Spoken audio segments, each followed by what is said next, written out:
poštovani gledalci, sami ste videli, rutinska pobeda. Na kraju ekipa Olimpija Beograda u pojačanom sastavu dolazi do očekivanog prvog mesta.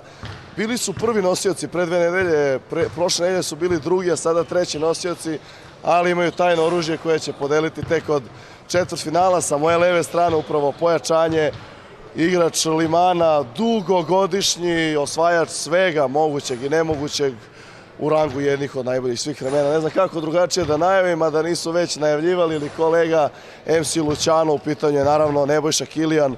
Nebojša, čestitke na jednom prvom mestu.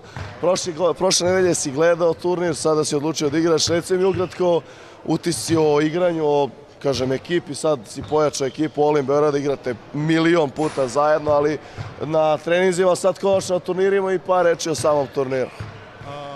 Dobra organizacija, odlične ekipe kao što se vidi, mi pojačavamo tempo iz utakmice u utakmicu.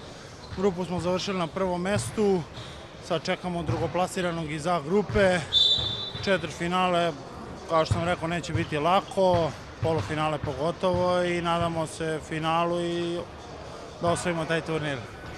Reci mi, da li misliš da možete sa ovako malo jednim jačim ekipama da uspete da ponovite titulu sada sa tobom, sa njihove strane?